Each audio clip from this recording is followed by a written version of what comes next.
आता आपण पंढरपूरमध्ये आहे. पंढरपूरमध्ये ब्रह्माकुमारी ईश्वरी विश्वविद्यालयाच्या म्युझियम मध्ये मी आलो आहे. आणि या ईश्वरी विश्वविद्यालयाच्या म्युझियम मध्ये अतिशय सुंदर चित्र आहेत. पहिले तर संत नामदेव, संत ज्ञानेश्वर, संत ज्ञानेश्वरांना ओम शांती काका. ओम शांती. संत ज्ञानेश्वरांना म्हणजे लहानपणापासून या भक्ती मार्गाचा कसा प्रचार आणि प्रसार केला, ते चार भावंड कसा प्रचार आणि प्रसार करत होते.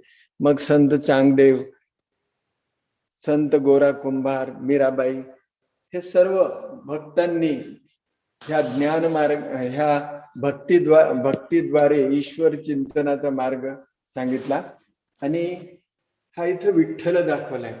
आता बघा विठ्ठल बघा कसा दाखवलाय की विठ्ठलाचे दोन्ही हात आपल्या कटेवर आहेत, म्हणजे स्प्लीन, पॅनक्रियाज आणि लिव्हरवर तिथं दाखवलाय आणि त्याला चार्ज करत आहे असं दाखवलंय, है ना.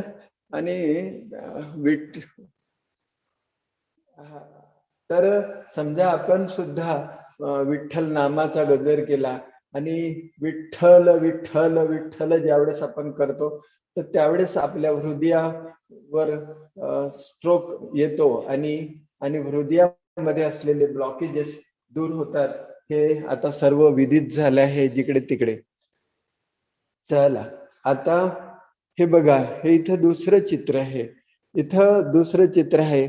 भक्ती मार्गात आतापर्यंत म्हणत होतो आपण, मन हे वढाळ गुरु परधन पर कामिनीकडे धावे. मन माझं नाही आहे तर, आणि मनाला आपण दोष देत गेलो. पण मन कोणाचं आहे? मन आत्म्याच्याच विचार करण्याच्या शक्तीला मन असं म्हटलं जातं. आत्म्याच्या निर्णय करण्याच्या शक्तीला बुद्धी. आणि ज्या काही गोष्टी आपण मन बुद्धीनं करत असतो, करता करता जे काही आपण कर्म करतो त्याचं वळण पडते आणि त्या वळणालाच आध्यात्मिक भाषेमध्ये संस्कार असं म्हटलं जातं. मन, बुद्धी आणि संस्कार ह्या तिन्ही आत्म्याच्याच शक्ती आहेत. आणि ह्या आत्म्याच्या शक्तीला काम करण्यासाठी आपले सगळे हे कर्मेंद्रिय दाखवले तिथं. तर ह्या कर्मेंद्रिय आपल्या सध्याच्या काळामध्ये हे कर्मेंद्रिय आपल्या वश नाही आहेत. का वश नाहीत? कारण आपण स्वतःला विसरलो. तर इथं आपण कोण आहे हे आपलं दाखवलं जातं. आपलं स्वरूप आहे ज्योतिर्लिंगम, आत्मा. ते भ्रुकुटी मध्यात राहते. मुळात ही आत्मा परमधाम वरून आली. हे बघा इथं वर दाखवलंय. परमधाम किंवा स्वदेश किंवा ब्रह्मांडामधून ती आत्मा आली. ती आत्मा जन्म मरणाच्या फेऱ्यात जशी आली, ती आत्मा जशी लहान होती मग मोठी होत शेवटी कशी झाली. पुनरपि जननम पुनरपि मरणम पुनरपि जननी जठरे शयनम. मनुष्य आत्मा आपल्या कर्मानुरूपच महात्मा बनते, पुण्यात्मा बनते आणि पापात्मा सुद्धा बनते.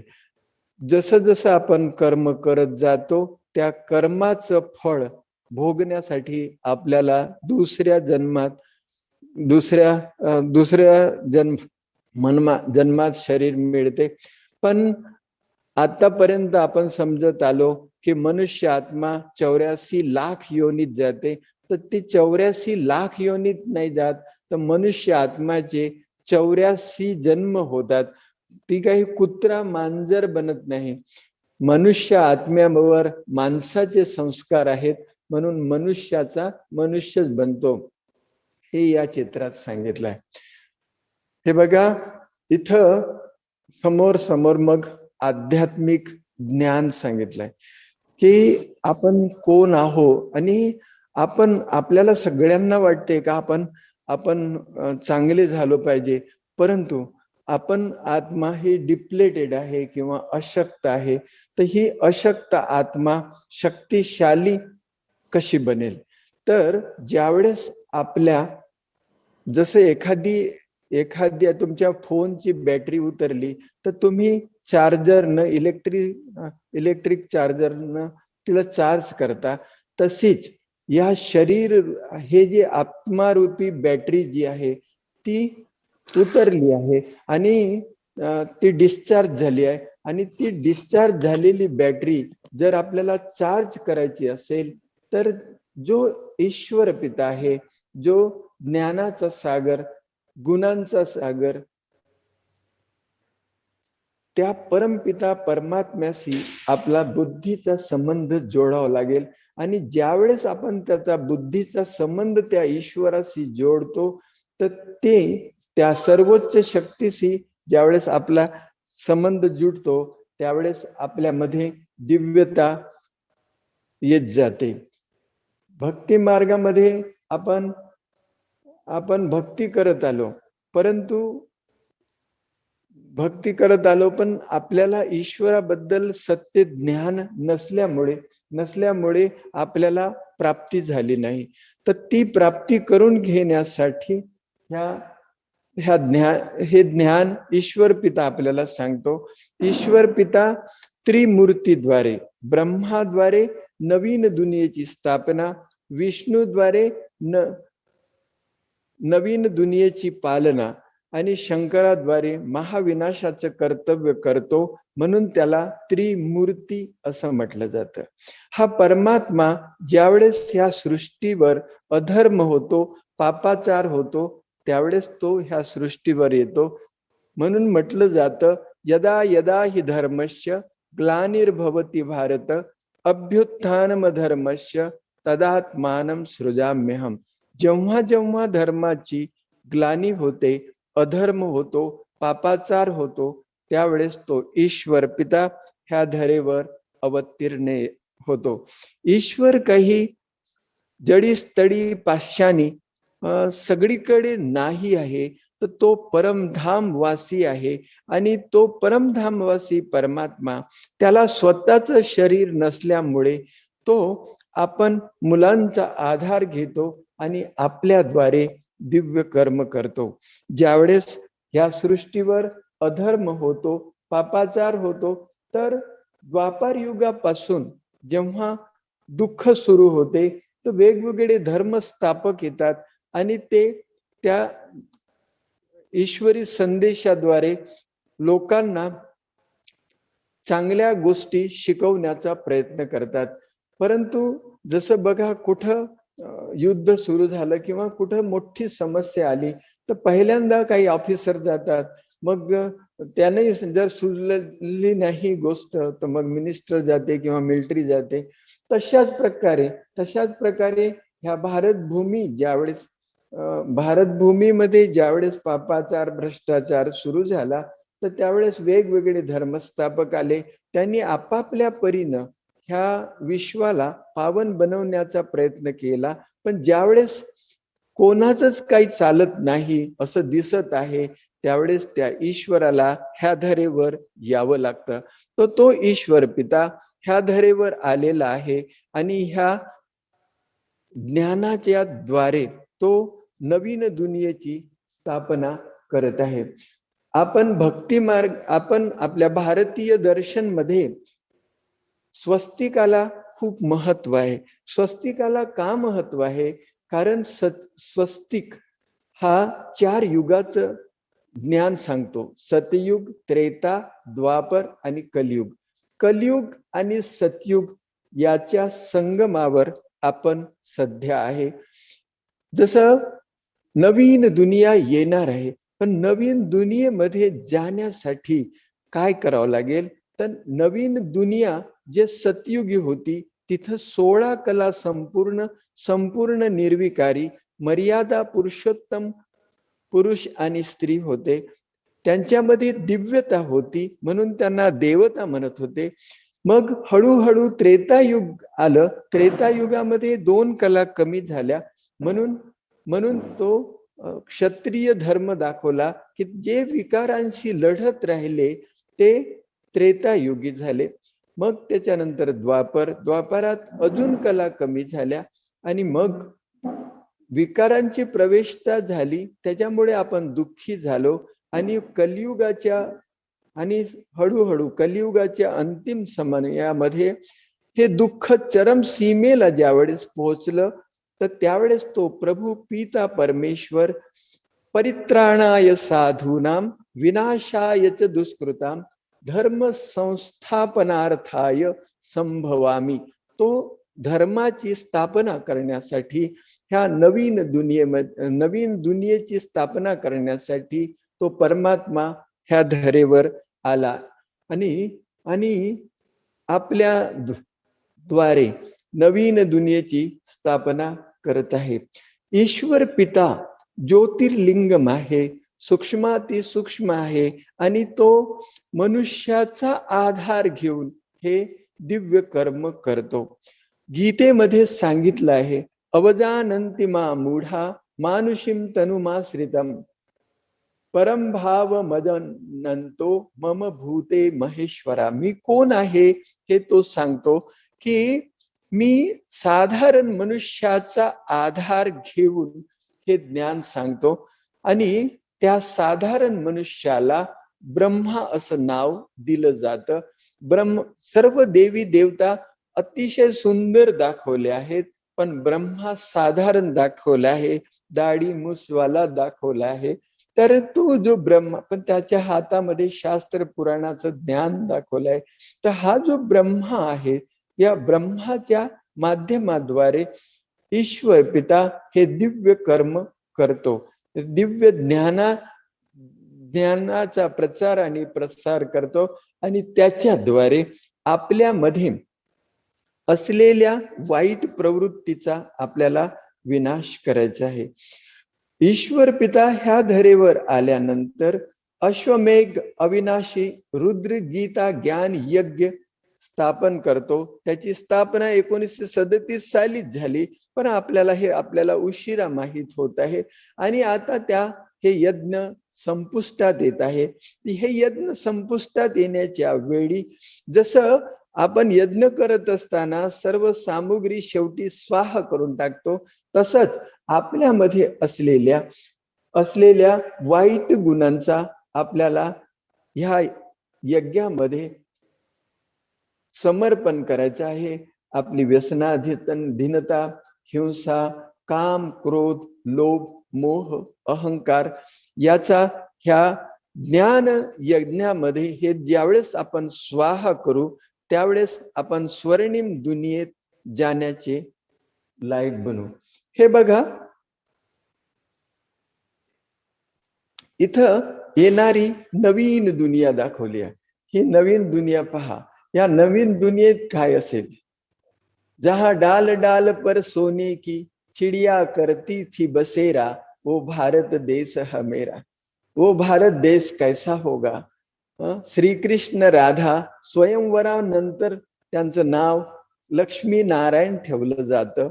जसं आता सध्या पुरुष प्रधान संस्कृती आहे, तर फक्त स्त्रीचं नाव बदलतं, परंतु सतयुगामध्ये स्त्री प्रधान संस्कृती होती. म्हणून तिथं सतयुगात देवी देवतांना आपण म्हणतो लक्ष्मी नारायण, लक्ष्मीचं नाव पुढं येतं. जहां आपण म्हटलं जातं यत्र नार्यस्तु पूज्यन्ते रमन्ते तत्र देवता. जिथं नारीची पूजा होते तिथं देवतांचा वास होतो. तर ही नारी शक्ती पुन्हा उदयास येत आहे. या नारी शक्तीच्या द्वारे हे ज्ञानाचा कलश ईश्वर पितानं ह्या माता बहिणींच्या शिरावर टाकला आहे आणि या माता बहिणींच्या द्वारे हे ईश्वर पिता हे काम करत आहे. हे बघा, इथं सतयुगाचा सीन दाखवला आहे. पहा, त्यांच्या चेहऱ्यावरचं हास्य पहा, त्यांचे नयन चैन पहा, किती सुंदर आहे. त्यांच्याकडे पाहिलं तरी जीव मोहून निघतो. तर असा हा ईश्वर पिता ह्या धरेवर येऊन या स्वर्णिम दुनियेची स्थापना करत आहे. तर या स्वर्णिम दुनियेत आपल्याला सुद्धा जायचं आहे आणि त्याच्यासाठी आपल्यामध्ये आपल्याला दिव्यता, श्रेष्ठता, दैवी गुणांची धारणा करावी लागेल. दैवी डिव्हाइन क्वालिटीज आपल्यामध्ये आणाव्या लागतील. आणि त्याच्यासाठी म्हटलं जातं जैसा संग वैसा रंग. ईश्वराच्या संगतीमध्ये जर राहू आपण, ईश्वराची आठवण करू, तर ईश्वरासारखे बनून जाऊ. आणि ईश्वरासारखे बनण्यासाठी म्हटलं जातं समान शीले सुव्यसने सुसख्यम. म्हणजे सारख्या शीलाचे, सारख्या व्यसनाचे लोक एकत्र येतात, त्यांचं सौख्य लागतं. जर समजा आपल्याला ईश्वराशी तादात्म्य साधायचं असेल, तर आपल्याला सुद्धा ईश्वरामध्ये ज्या डिव्हाइन क्वालिटीज आहेत त्या आपल्यामध्ये धारण कराव्या लागतील. तर अजून एक दुसरं, हे बघा, स्वर्गामध्ये काय असेल ते दाखवलं जातं. जहा म्हणतात की जिथं गाय आणि वाघ एकत्र पाणी पितात, सभी सतयुग में सभी प्रकार के सुख के साधन होते हैं. तर इथं अजून स्वर्गामध्ये काय काय असेल ते इथं दाखवलं आहे. अतिशय सुख शांति संपन्न दुनिया, जहां फल फूल बहुत अच्छे होंगे ऐसी दुनिया. तो ऐसी दुनिया में दुनिया का यहाँ साक्षात्कार कराया हुआ है. तर हे इथं आत्म्याच्या कला दाखवल्या आहेत का. आता हे बघा आत्मा ज्यावेळेस सत्ययुगामध्ये होती त्यावेळेस अतिशय सतोप्रधान होती, दैवी गुणांनी युक्त होती. आणि ती दैवी गुणांनी युक्त असलेली आत्मा ज्यावेळेस जन्म मरणाच्या फेऱ्यामध्ये येते, तर त्यावेळेस हळूहळू त्याच्यातल्या कला कमी कमी होत जातात. जसे नवीन कपडा रोज रोज घातला तर त्याच्यातली चमक धमक कमी होते. तर जी आत्मा सतोप्रधान होती सतयुगामध्ये, ती सतो झाली द्वापार युगामध्ये, त्रेता युगामध्ये. आणि मग ती त्याच्यातल्या कला अजून कमी कमी होत गेल्या. द्वापार युगामध्ये फक्त 8 कला राहिल्या आणि त्याच्यामुळे आपण दुःखी व्हायला लागलो. मग भक्ती सुरू झाली. सुरुवातीला अतिशय पवित्र भक्ती होती, म्हणजे एकाच परमात्म्याची भक्ती करत होते. मग नंतर देवी देवतांची पूजा आराधना सुरू झाली. मग अनेकांची भक्ती सुरू झाली.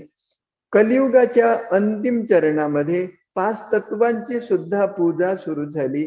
आणि आता तुम्ही बघता जिकडे तिकडे पापाचार, भ्रष्टाचार पसरला. आणि ज्यावेळेस पापाचार, भ्रष्टाचार पसरला, तर त्यावेळेस कलियुगाच्या अंतिम समय सगळ्यांनी ह्या दुनियेमध्ये शांती स्थापन करण्यासाठी प्रयत्न सुरू केले.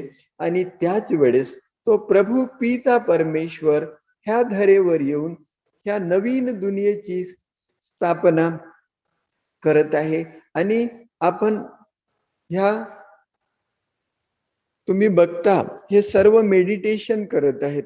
मेडिटेशन, ईश्वर चिंतन, परमात्म चिंतन, आत्मचिंतन याच्याद्वारे आपल्यामध्ये ज्या डिव्हाइन क्वालिटीज आहेत त्या येत जातील. आणि त्याच्याद्वारे ज्याच्यामध्ये जास्ती डिव्हाइन क्वालिटीज आल्या तो सतयुगी होईल, ज्याच्यात कमी डिव्हाइन क्वालिटीज असतील तो त्रेतायुगी होईल. आणि असं आपल्याला सध्याच्या काळामध्ये आपल्यामध्ये जास्तीत जास्त डिव्हाइन क्वालिटीज धारण करायच्या आहेत असं या चित्रामध्ये सांगितलं आहे. तर ह्या डिव्हाइन क्वालिटीज आपल्याला धारण करण्यासाठी आपली दिनचर्या चांगली केली पाहिजे. सारा दिवसभर समजा आपण गटर मस्ती करत राहिलो, की दिवसभर समजा भक्षण करत राहिलो किंवा वाईट लोकांच्या संगतीत राहिलो, तर सकाळी ज्यावेळेस आणि रात्री झोपताना समजा झोपत पर्यंत आपण धंदाधोरीमध्येच राहिलो तर मग सकाळची आपलं मेडिटेशन इतका चांगला होणार नाही. तर ह्या मेडिटेशन जर तुम्हाला करायचं आहे चांगल्या प्रकारे, तर इथं काही आधारस्तंभ सांगितले आहेत.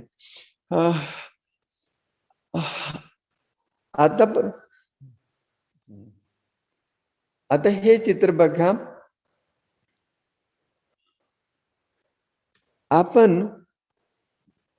आपण शरीर नसून शरीराद्वारे कार्य करणारी चेतन सत्ता आत्मा आहे. म्हणूनच तुम्ही म्हणता की कोणी समजा मरण पावला, तर मरण पावला तर त्याच्यातली ज्योती निघून गेली असं आपण म्हणतो. पण ते ज्योती जी आहे त्यालाच आपण आत्मा म्हणतो. ही आत्मा ज्यावेळेस पुण्य कर्म करते त्याला पुण्यात्मा म्हणतात. जे महान कर्म करते त्याला महात्मा म्हणतात. जे धर्माचा प्रचार आणि प्रसार करते आणि धर्म म्हणजे धारणा, चांगल्या गोष्टी धारण करण्याचा मार्ग सांगते आणि स्वतः धारण करते, त्यांना धर्मात्मा म्हणतात. ज्याच्यामध्ये डिव्हाइन क्वालिटीज आहेत त्यांना देवात्मा म्हणतात. पुण्यात्मा, महात्मा, धर्मात्मा आणि देवात्मा ह्या आत्म्याबद्दलच म्हटलं जाते. आणि जो वाईट कर्म करतो त्याला पाप आत्मा म्हटलं जाते. आतापर्यंतचा प्रत्येक मनुष्य असा पाप आत्मा झालाय. तर या आपल्याला पाप आत्म्याकडून पुण्यात्मा बनवण्यासाठी तो ईश्वर पिता ह्या धरेवर आलेला आहे. आणि ह्या ज्ञानाच्या साधनेद्वारे, ज्ञानाच्या धारणेद्वारे आपल्याला महान, महात्मा किंवा पुण्यात्मा किंवा देवात्मा बनायचं. याच्याही वर आपल्याला देवात्मा बनायचं आहे. आता हा मार्ग आहे. ह्या ब्रह्माकुमारी ईश्वरी विश्वविद्यालयामध्ये यांचे संस्थापक म्हणण्यापेक्षा याचं संस्थापक ईश्वर पिता आहे. ईश्वर पित्यानं परकाया प्रवेश करून हे ज्ञान सांगितलं. 1936-37 मध्ये दादा लेखराज ह्या साधारण मनुष्याच्या तनामध्ये येऊन त्यांनी हे ज्ञान सांगितलं. हे दादा लेखराज पूर्वाश्रमी लहान असताना त्यांचे आई वडील मरण पावले. हा जो बालक आहे अतिशय कुशाग्र बुद्धीचा होता आणि ते हळूहळू त्यांच्या व्यापारात उतरले आणि ते मग हळूहळू हिऱ्याचा व्यापार करायला लागले. आणि हिऱ्यांचा व्यापार करत असताना खूप सारी धन दौलत संपत्ती त्यांनी जमा केली. आणि ज्यावेळेस ते 60 वर्षाचे झाले त्यावेळेस त्यांना दिव्य साक्षात्कार झाला की एक दिवस त्यांच्या घरी सत्संग सुरू होता आणि सत्संगामध्ये त्यांचे गुरुजी आले होते आणि सत्संग सुरू असताना त्यांना आंतरिक अनुभूती व्हायला लागली आणि ते घरात गेले आणि बसले तर एक दिव्य शक्तीने त्यांच्या शरीरात प्रवेश केला आणि त्यांच्या मुखातून वाणी निघायला लागली. निदानंद रूपम शिवोहम शिवोहम, ज्ञान स्वरूपम शिवोहम शिवोहम, प्रकाश स्वरूपम शिवोहम शिवोहम. त्या ईश्वर पिताने त्याचा आपला ओळख करून दिला आणि त्यांच्या डोळ्यामधून एक दिव्य प्रकाश निघायला लागला. तो पूर्ण कमरा लाल प्रकाशानं भरून गेला. परंतु त्याला काही कळलंच नाही का ते काय झालं. हळूहळू ते विरक्त होत गेले आणि विरक्त झाल्यानंतर मग विरक्त होत गेले. त्याच वेळेस त्यांना महाविनाशाचा साक्षात्कार झाला. अनेक ठिकाणी ज्वालामुखी फुटत आहे आणि काही ठिकाणी सुनामी येत आहे. सागरामध्ये मोठ्या लाटा उसळत आहे आणि त्याच्याद्वारे जिकडे तिकडे विनाश होत आहे. काही ठिकाणी भूकंप होत आहे, काही ठिकाणी आंतरधर्मी युद्ध होत आहे आणि त्याच्याद्वारे महाविनाश होत आहे. आणि ज्यावेळेस त्यांनी हा महाविनाश पाहिला तर त्यावेळेस त्यांच्या डोळ्यातून अश्रुधारा वाहायला लागल्या आणि ते अतिशय दुःखी झाले आणि ते परमात्म्याला म्हणाले का मी हे दुःख पाहू शकत नाही, याच्यातून मला बाहेर पडण्याचा मार्ग सांग. तर त्यावेळेस म्हणतात की आकाशातून तारे जमिनीवर यायचे आणि कोणी देवात्म, कोणी राजकुमार राजकुमारी व्हायचे आणि हळूहळू त्यांना स्वर्णिम दुनियाचा साक्षात्कार झाला आणि प्रतिध्वनी झाली की तुला अशी दुनिया बनवायची आहे. ते याला वाटायला लागलं की मी अशी दुनिया कशी बनवू शकेल, मी तर साधारण माणूस आहे. तर त्याच वेळेस म्हणतात की त्यांना एक साक्षात्कार झाला आणि अहम विष्णू तत्त्वम, विष्णू चतुर्भुजचा साक्षात्कार झाला. विष्णूच्या हातामध्ये 4 अलंकार दाखवले आहेत, शंख चक्र गदा पद्म. हे शंख मधुर वाणीचं प्रतीक आहे किंवा ज्ञानाचा प्रचार प्रसार करण्याचं प्रतीक आहे. गदा हे बघा, हनुमंताच्या हातातली गदा हातात अशी वर दाखवली आहे की जसा तो युद्ध करायला लागला, परंतु विष्णूच्या हातामधली गदा खाली दाखवली. या ज्ञानाच्या गदेद्वारे ज्यांनी संपूर्ण विकारावर विजय संपादन केलं आणि म्हणून गदा अशी खाली दाखवली आणि कमल फूल दाखवलं. हे पवित्र गृहस्थाश्रमाचं प्रतीक आहे. शंख चक्र गदा पद्म आपल्याला आपल्यामध्ये धारण जर आपण करू शकलो तर आपण मनुष्यापासून देवपदाला जाऊ शकू. हे ज्ञान आहे. हे म्युझियम आपणाला दाखवलं मी. बरं वाटलं.